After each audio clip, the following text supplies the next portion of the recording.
আওয়ামী লীগ রাজনীতি করতে পারবে কিনা তা নির্ধারণ করবে দেশের জনগণ। দলটিকে নির্বাচনে আনার কথা বিএনপি বলেনি, তার বক্তব্যের ভুল ব্যাখ্যা দেওয়া হচ্ছে বলে দাবি বিএনপি মহাসচিব মির্জা ফখরুল ইসলাম আলমগীরের। এদিকে স্থায়ী কমিটির সদস্য আমির খসরু মাহমুদ চৌধুরী বলেছেন, জনগণের রায় পেলে জাতীয় সরকার গঠন করে ৩১ দফা বাস্তবায়ন করবে বিএনপি।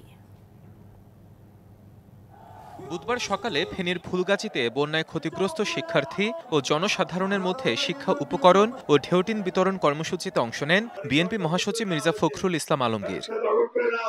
এ সময় তিনি আওয়ামী লীগের রাজনীতি এবং নির্বাচনে অংশ নেওয়ার বিষয়ে তার দেয়া বক্তব্যের ব্যাখ্যা দেন। আমরা নাকি বলেছি যে আওয়ামী লীগকে রাজনীতি করার সুযোগ থেকে আমরা এই কথাটা সঠিক হয় নাই। আমরা বলেছি যে আওয়ামী লীগকে রাজনৈতিক দল, কে নির্বাচন করবে, কে নির্বাচন কে রাজনীতি করবে, কে রাজনীতি করবে না, সেটা তো নির্ধারণ করবে জনগণ।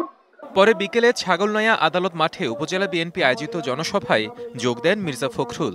এ সময় তিনি আওয়ামী জঞ্জাল পরিষ্কার করে দ্রুত নির্বাচন দেওয়ার আহ্বান জানান।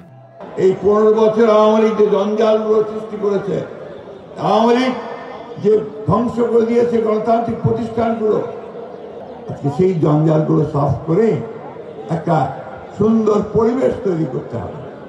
এদিকে কুড়িগ্রামের উলিপুরের বিজয় মঞ্চে উপজেলা বিএনপির জনসভায় যোগ দেন দলের স্থায়ী কমিটির সদস্য আমির খসরু মাহমুদ চৌধুরী।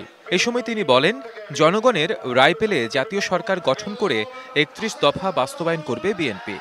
জনগণ যদি আমাদেরকে রায় দেয়, তারেক রহমান সাহেব জাতীয় সরকার গঠনের ঘোষণা দিয়েছে এবং সেই জাতীয় সরকার ৩১ দফা সংস্কার বাস্তবায়ন করবে। দুইবারের বেশি প্রধানমন্ত্রী না হওয়ার বিধান রাখার পাশাপাশি দ্বিকক্ষ বিশিষ্ট সংসদ গঠন করা হবে বলেও জানান তিনি।